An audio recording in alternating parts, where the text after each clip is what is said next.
오늘은 이미 광고 드린 바와 같이 지난 한 해를 결산하고 새로운 한 해를 계획해보는 사무총회가 있습니다. 벌써 43차 사무총회가 되었습니다. 지금까지 43년 동안 우리 교회와 함께 해주신 하나님께 감사하는 마음이었고, 또 개인적으로는 지난 한 주간 동안 회의를 준비하고 또 지나간 한 해의 우리 교회의 사역을 돌아보면서 우리 교회가 어떤 교회가 되어야 할까, 또 앞으로 우리 교회에 하나님께서 어떤 은혜를 구해야 할까라는 생각을 해보게 되었습니다. 그래서 교회를 주제로 해서 하나님 말씀을 좀 준비했습니다. 우리 인생의 문제는 예수를 만나면 해결이 되고, 신앙생활의 문제는 좋은 교회를 만나면 해결이 된다는 말이 있습니다. 정말 맞는 말이에요. 그죠? 인생의 문제, 신앙생활의 문제. 자, 그런데 인생의 문제를 받을 수 있는 예수님을 만나려면 좋은 교회의 역할이 상당히 중요합니다. 그래서 저와 여러분들은 좋은 교회에 대한 열망이 있어야 돼요. 어떻게 하면 우리 공동체가 정말 좋은 공동체가 될 수 있을까를 항상 기도해야 됩니다. 자, 그러면 어떤 교회가 좋은 교회일까요? 어느 단체에서 설문조사를 했더니 좋은 교회란 빨간 벽돌 교회이다, 그런 답이 있었습니다. 우리 성도들 가운데 아직도 교회를 건물로 생각하는 분들이 없기를 바랍니다. 교회는 건물이 아니고 내가 교회이지요. 그리고 우리가 교회이죠. 우리가 교회입니다. 그러니까 이 좋은 교회라고 하는 것은 좋은 교회를 찾아가는 게 아니라 좋은 교회는 나로부터 만들어지는 겁니다. 내 안에서 나로부터 교회가 세워지는 것이죠.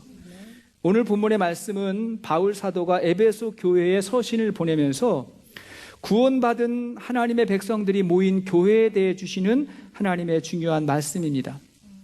에베소서의 전반부의 주제는 구원론이에요. 1장부터 3장까지는 구원에 대해서, 너희는 그 은혜에 의하여 믿음으로 말미암아 구원받았다. 그죠?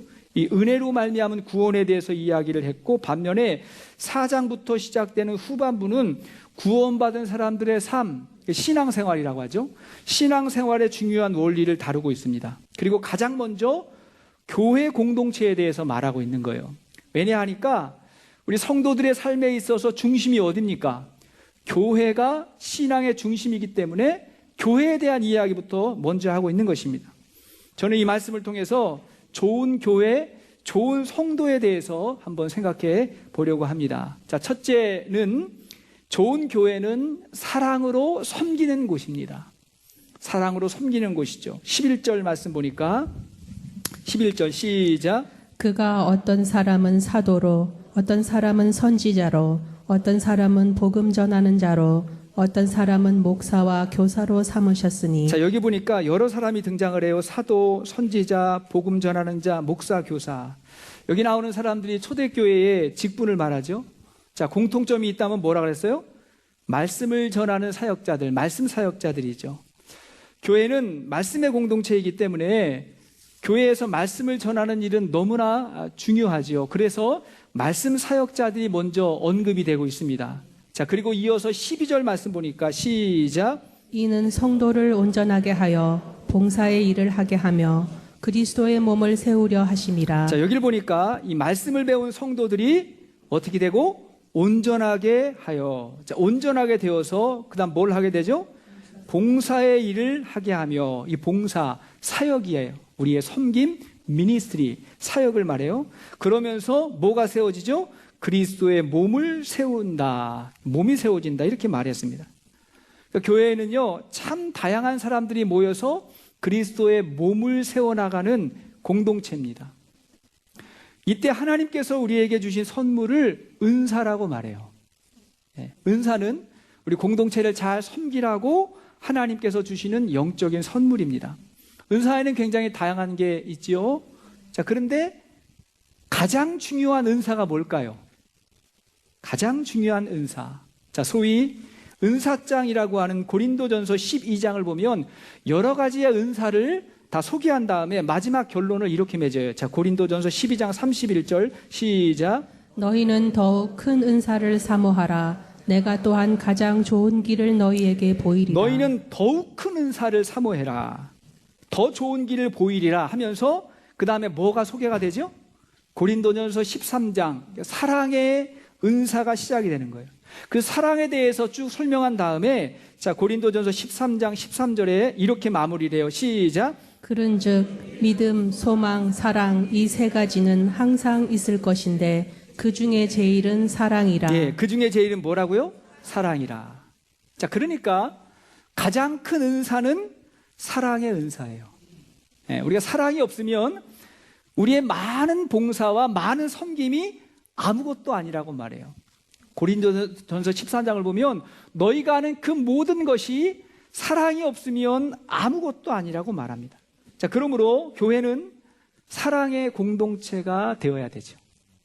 자, 그런데 사랑의 공동체가 되기 위해서 가장 중요한 게 뭘까요? 사랑으로 섬기고 사랑으로 봉사하고 여러 가지가 있지만 가장 중요한 게 뭐냐면 커뮤니케이션, 대화예요. 소통이 가장 중요합니다. 자, 교회에서 보면 우리는 절대로 일이 힘들어서 괴롭지 않습니다. 말로 인해서, 대화로 인해서 일이 힘들어지는 거죠. 말 때문에 힘들어지죠. 그러니까 우리가 사랑으로 섬기려면 가장 중요해요. 대화의 기술을 배워야 돼요. 말하는 기술을 배워야 돼요. 우리 모두가 마찬가지입니다. 자, 대화라고 하는 것은 말하는 것하고 듣는 것 두 가지가 있죠. 이 두 가지가 이제 서로 대화를 하는 건데, 그러면 어떤 게 더 중요할까요? 말하는 것하고 듣는 것. 어떤 게 더 중요하죠?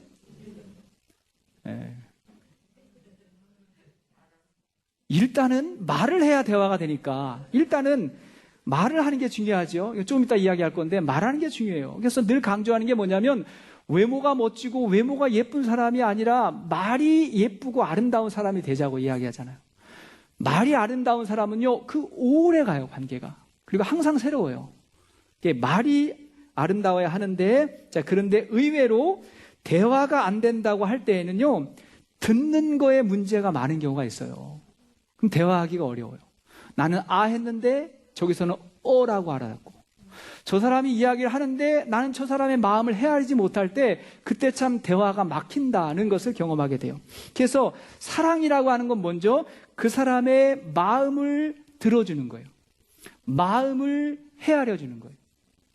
미주에 사는 40대 중반의 아버지와 10대 딸의 대화입니다. 얘, 너 왜 그렇게 힘이 없어 보이니? 얼굴이 어두워. 고민이 있으면 아빠에게 말아봐. 이렇게 이야기했어요. 딸이 말해요. 아니에요. 별일 아니에요. 아버지는 별일 아닌 거 가지고 그런다고 아마 화내실 줄 몰라요. 별일 아니에요. 이렇게 이야기했어요. 그때 아빠가 말해요. 아빠가 왜 사랑하는 딸에게 화를 내니? 아빠 마음이 넓잖아. 아빠 쪼잔한 사람이 아니야. 그러니까 괜찮으니까 마음 놓고 이야기해봐. 이렇게 이야기를 했어요. 그랬더니 딸이 말해요. 정말요? 사실은 요즘 공부가 하기 싫어요. 그래서 학교 가기가 싫어요. 이렇게 이야기했어요. 그러니까 아빠가 이야기해요. 뭐 공부가 싫어? 학교가 싫다고? 이 녀석이 배부른 소리 하고 있네.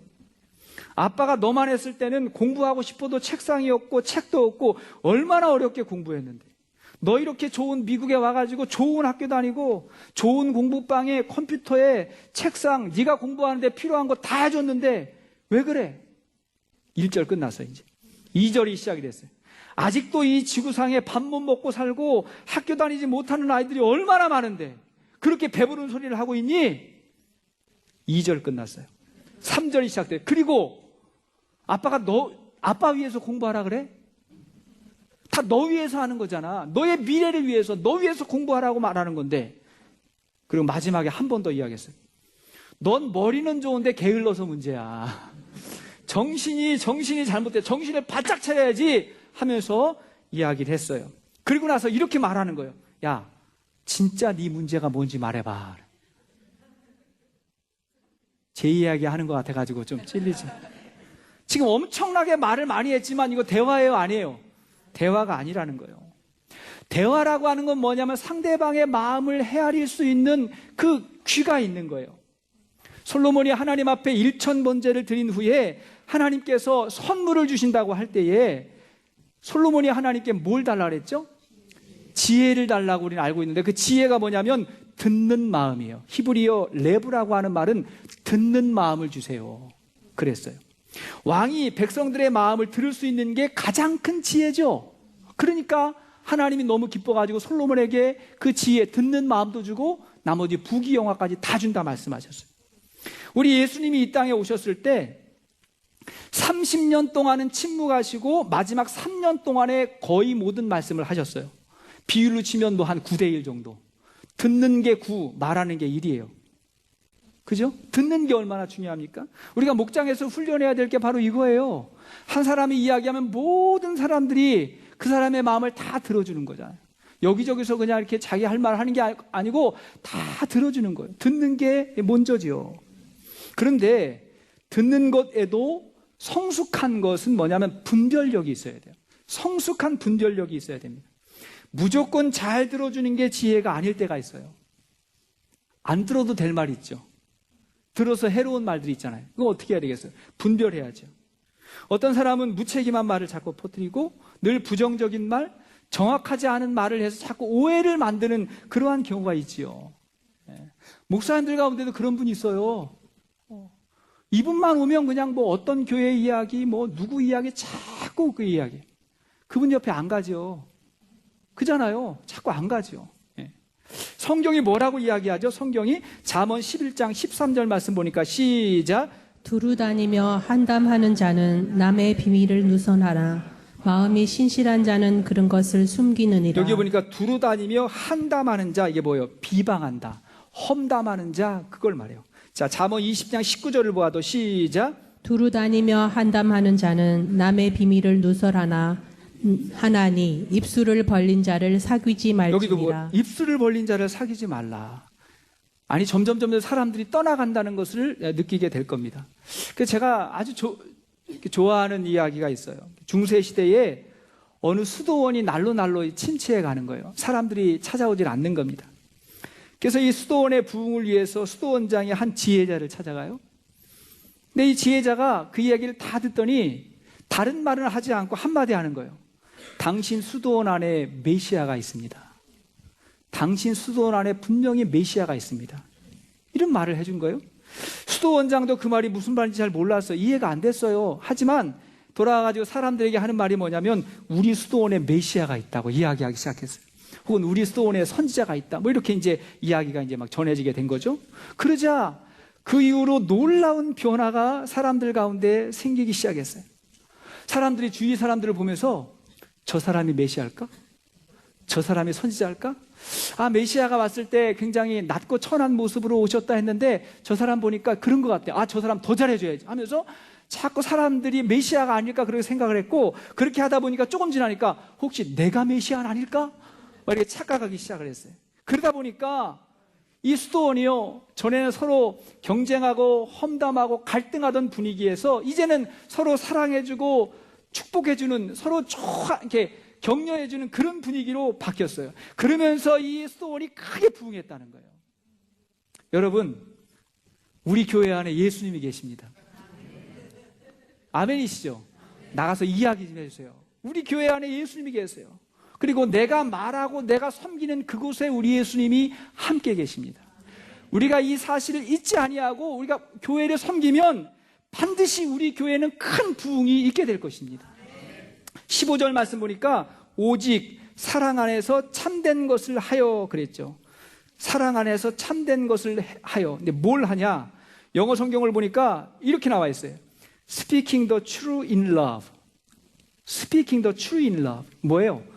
사랑으로 진리를 말하라고요. 말하라는 얘기예요. 사랑으로 진리를 말하라고. 하나님은 너희 말이 내 귀에 들린 대로 내가 너희에게 행하리라고 말씀하셨어요. 자, 그러니까 우리가 섬길 때, 사역을 할 때 믿음의 말, 긍정의 말, 사랑의 말을 할 수 있기를 축복합니다. 그것이 사랑으로 섬기는 것입니다. 자, 두 번째, 우리가 다양하게 사역을 할 때 중요한 게 무엇이냐? 우리는 계속해서 성장해야 됩니다. 계속 성장해야 돼요. 우리는 성장하기 위해서, 자라기 위해서 신앙생활을 한다는 것을 여러분 명심하십시오. 교회는요, 일하러 오는 데가 아니에요. 그죠? 이렇게 신앙생활 하다 보면 봉사도 있고 일도 있지만 일하러 교회에 오는 게 아니에요. 우리는 성화되기 위해서, 거룩해지고 성장하기 위해서 신앙생활을 하는 것입니다. 여러분 아멘이세요? 이 사실을 잊으면 안 돼요. 13절 말씀 보니까 13절 시작. 우리가 다 하나님의 아들을 믿는 것과 아는 일에 하나가 되어 온전한 사람을 이루어 그리스도의 장성한 분량이 충만한 데까지 이르리니. 여기 보니까 우리가 온전한 사람을 이루어 그랬죠. 자, 온전한 사람. 자, 여기서의 온전한 사람은 완전한 사람이 아니라 성숙한 사람을 말하는 것입니다. 완전한 사람만 사역할 수 있다 그러면 저부터 그만둬야 돼요. 우리 다 완전하지 않아요. 그러나 우리는 성숙해지는 거예요. 성숙한 사람. 이 땅의 모든 부모는 어린 자녀들을 보면서 있는 모습 그대로 사랑하죠. 그대로 사랑해요. 자, 그러나 성장하지 않고 자라지 않으면 그것처럼 걱정거리가 없을 겁니다. 자, 하나님의 마음도 이와 같습니다. 하나님은 모든 사람들을 있는 모습 그대로 사랑하십니다. 우리를 하나님 사랑하세요. 그러나 성장하지 않으면 너무 안타까워하십니다. 여러분, 지난 한 해 동안 여러분 신앙이, 믿음이 좀 성장하셨나요? 어떠세요? 성장하셨습니까? 돌아보셔야죠. 메리 파사노라고 하는 사람이 있는데, 이 사람은 가정이 어려워서 중학교 2학년까지 다니고는 공장에서 일을 시작했답니다. 그러면서 5명의 자녀 중 4명을 대학에 보내고, 그렇게 자녀들이 다 성장한 후에는 자신의 못다 이룬 꿈을 이루기 위해서 69세에 고등학교에 입학을 했대요. 69세. 이어서 대학에 진학을 했는데 하버드 대학에 진학을 했대요. 그분이 학위를 따는데 자그마치 17년이 걸렸대요. 그분이 샌드위치 가게를 낮에는 했고요, 야간에 강의를 들었고, 힘이 없으니까 책가방이 무거워가지고 수레를 끌고 다니면서 학교를 다니셨대요.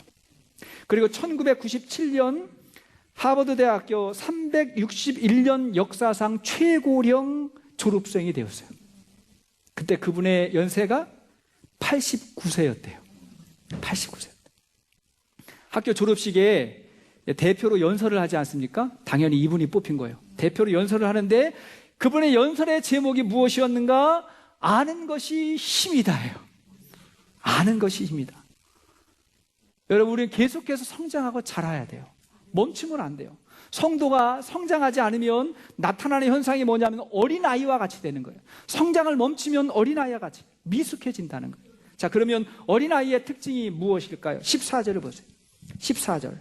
자, 시작. 이는 우리가 이제부터 어린아이가 되지 아니하여 사람의 속임수와 간사한 유혹에 빠져 온갖 교훈의 풍조에 밀려 요동하지 않게 하려 함이라. 여기 나오죠? 어린아이의 특징이 뭐죠? 사람의 속임수와 간사한 유혹에 빠져서 온갖 교훈의 풍조에 흔들린다는 거예요. 사람의 말에 쉽게 넘어가고 쉽게 넘어지고 세상 일들로 인해서 자꾸 흔들려요. 놀이터에서 놀고 있는 어린아이에게 낯선 사람이 찾아가서 몇 마디 하니까 그 아이가 그 어른을 그냥 따라가는 거예요. 모르는 사람인데 그냥 따라가요. 믿는 거죠. 어떻게 보면 순수한 것이고 어떻게 보면 분별력이 없는 거예요. 자, 어린아이와 같은 성도는 변화를 거부하고 성숙하지 않아서 사람의 말과 평가에 너무 쉽게 흔들리는 것입니다. 13절 말씀을 다시 보니까 그리스도의 장성한 분량이 충만한 데까지 이르리니 그랬죠. 자, 우리는 예수님에게까지 자라야 될 것입니다. 자라는 거예요. 자기를 깨야 돼요. 자기를 깨고 나와야 돼요. 변화돼야 돼요. 정약용 선생님이 이런 이야기 했더라고요. 내 인생의 장애물의 절반은 나에게 있었다고. 지금 내 문제의 절반은 나에게 있었다고요. 나를 깨는 거예요. 나를 변화시키는 거예요. 자기가 깨져야 돼요. 어떤 동물은요, 변화를 위해서 껍질을 벗죠? 껍질을 벗는 경우가 있어요. 흔히 파충류들이 그럽니다. 뱀 같은 경우에 변화될 때 껍질을 벗고 나오잖아요. 여러 번 반복하면서 이제 변화가 되는 건데, 그러면 사람들은 어떻게 변화될까요? 사람은 어떻게 자랄까요? 눈에 보이진 않지만요, 우리의 세포가 계속해서 죽고 새로운 세포가 자라나면서 계속해서 성장을 한다는 거예요. 옛날 세포는 죽고 새로운 세포가 새로 생겨요. 자, 그렇게 약 5년이면 우리 몸의 세포가 완전히 새로운 것으로 바뀐대요. 5년마다 한 번씩 우리 완전히 바뀌는 거예요. 자, 그러니까 우리 몸의 세포들은 계속해서 죽음과 삶을 반복하고 있는 것이죠. 자, 그런데 이 죽어야 할 세포가 죽지 아니하고 계속해서 머물러 있고, 아니 계속해서 커지면 이것이 암세포라고 제가 들었어요. 우리 신앙도 마찬가지입니다. 겉으로 볼 땐 변화가 없는 것 같지만 여러분 진짜 영적인 변화가 없으면 우린 영적으로 죽어가는 거예요. 변화돼야 돼요. 변화되지 않으면 변질됩니다. 여러분 우리의 신앙의 문제가 언제 생기느냐? 변화되지 않기 때문에 생기는 거예요. 더 이상 성장하려고 하지 않고 변화에 대한 열망이 없으면 문제가 벌어지는 거예요. 여러분 변화되기를 원하십니까? 정말 원하십니까? 열망이 있어야 되는 거예요. 열망이. 난 변화되어야 한다. 여러분들은 성장을 위해서 어떠한 노력을 하십니까? 내년부터는요 1년에 한 차례씩은 삶 공부를 꼭 하실 수 있기를 바랍니다. 내년 전반기에 또 새로운 과목을 시작하는데 한 번 정도는 삶 공부를 해서 그러면서 성장하는 거예요. 변화되는 거예요. 성경 읽기와 말씀 묵상을 주기적으로 할 필요가 있어요. 집에서 여러분들이 각자 하시는 거예요. 말씀도 묵상하고 성경도 읽고 새벽 기도를 포함해서 기도 생활을 스스로가 하는 것입니다. 지난 주간에 끝났던 153 감사대행진 이런 건 뭐예요? 우리가 영적 변화를 위한 몸부림이에요. 우리가 주일 예배를 드리는 건 너무 중요하지만 이것만 딱 드리면 있는 신앙 유지하는 거예요. 이것도 없으면 우리는 꺼져버려요. 근데 있는 신앙 유지할 게 아니라 더 잘하고 성장하는 신앙생활이 되어야 됩니다. 자, 내년에는 반드시 성장할 수 있기를 축복합니다. 네. 자, 세 번째. 자, 우리가 그렇게 성장하면서 가장 중요한 것은 우리의 시선입니다. 우리의 방향이에요. 자, 우리의 시선이 누구를 향해야 될까요? 예수 그리스도예요. 시선은 예수 그리스도예요. 자, 15절 말씀 보시죠. 15절. 시작. 오직 사랑 안에서 참된 것을 하여 범사에 그에게까지 자랄지라. 그는 머리니 곧 그리스도라. 예, 범사에 그에게까지 자랄지라. 자, 우리가 성장하면 시선이 예수님에게로 고정됩니다. 루게릭병으로 몸은 불편했지만 세계적인 물리학자로 명성을 얻었던 스티븐 호킹 박사가 이런 말을 했어요. 들어보세요. 인간은 모두 다릅니다. 표준적인 인간, 평범한 인간이란 존재하지 않습니다. 여러분, 발을 내려다보지 말고 별을 보세요. 별을. 그분이 우주 연구가였잖아. 발만 보지 말고 별을 보세요. 저 무한한 별을 보니까 내 몸이 불편하고 부족한 게 하나도 문제가 안 되는 거예요. 별을 보라고, 별을 보라고 그렇게 이야기했어요. 여러분, 우리는 다 각자 다르잖아요. 근데 아래를 보지 말고 위에 계신 그리스도를 보세요. 예수님을 보세요. 교회에 오시면 사람 보지 말고 상황 보지 말고 예수님을 보세요. 예수를 보는 거예요. 그 예수를 바라보면 그 십자가의 피가 우리를 하나로 연결해 줍니다. 서로 다른 성도를 서로 연결해 주는 가장 강력한 접착제가 뭔지 아세요? 예수의 피예요. 접착제. 16절 말씀을 16절 시작. 그에게서 온 몸이 각 마디를 통하여 도움을 받음으로 연결되고 결합되어 각 지체의 분량대로 역사하여 그 몸을 자라게 하며 사랑 안에서 스스로 세우느니라. 자, 여기 보니까 그에게서, 예수님에게서 그런 말이죠. 온 몸이 마디를 통하여 도움을 받고 연결되고 결합된다는 거예요. 예수의 피가 많은 사람들을 하나로 붙여주는 강력한 접착제의 역할을 한다는 거예요. 예수의 피로 하나 되지 못할 사람이 어디 있겠습니까? 하나가 되는 거예요. 우리 주님이 명령하신 성찬식, 우리 교회의 가장 중요한 예식이죠. 성찬식은 수직적인 의미와 수평적인 의미가 있습니다. 나를 위해서 십자가의 피를 흘리신 예수님을 기억하는, 주님을 바라보는 수직적인 의미와 그 피를 먹고 마시는 우리 모두가 한 가족이 되는 수평적인 의미가 있는 것입니다. 우리 한 가족이라는 거예요. 그 성찬을 우리에게 가르쳐준 최후의 만찬이 있은 후에 예수께서 그의 제자들에게, 우리들에게 이렇게 말씀하셨어요. 자, 요한복음 13장 34절 시작. 새 계명을 너희에게 주노니 서로 사랑하라. 내가 너희를 사랑한 것 같이 너희도 서로 사랑하라. 너희가 서로 사랑하면 이로써 모든 사람이 너희가 내 제자인 줄 알리라. 아멘. 주의 성찬을 함께 나누는 우리 모든 사람들은 뭐 하라고요? 서로 사랑하라고요. 그래야 우리를 통해서 예수님이 드러난다고요. 주님의 제자는 사랑하는 공동체인 것입니다. 말씀에 결론을 맺겠습니다. 요즘 그 예수는 믿는데 교회에는 나가지 않겠다고 하는 속칭 가나안 신자가 많다 그래요. 예, 교회 가면 사람하고 부딪히고 문제도 있고 그래서 혼자 집에서 신앙생활을 한다는 거예요. 옳지 않습니다. 예, 교회는 그리스도의 몸이라 그랬잖아요. 교회는 그리스도의 몸이고 예수님은 공동체로 우리와 함께 하십니다. 공동체로 함께 하세요. 혼자서는 절대로 신앙생활 할 수도 없고 잘할 수도 없어요. 제가 한 100번쯤 이 얘기 한다 그랬는데 혼자 못하는 거 2가지 있다 그랬죠. 혼자 못하는 거 2가지. 첫 번째는 결혼이고 두 번째는 신앙생활을. 혼자는 절대로 못하는 거예요. 함께 하면서 함께 성장하는 것입니다. 예수님은 우리에게 교회가 되라고 말씀하세요. 우리가 교회가 되라고, 여러분들이 교회가 되라고 말씀하십니다. 무슨 말일까요? 공동체 속에서 사랑으로 섬기고 영적으로 성장하고 그리고 모든 일에 예수님에게까지 잘할 수 있도록 우리의 신앙의 비전을 갖는 저와 여러분들 될 수 있기를 축복합니다. 그것이 저와 우리 교회를 향한 우리 주님의 뜻이라고 믿습니다. 같이 한번 찬양하시겠습니다.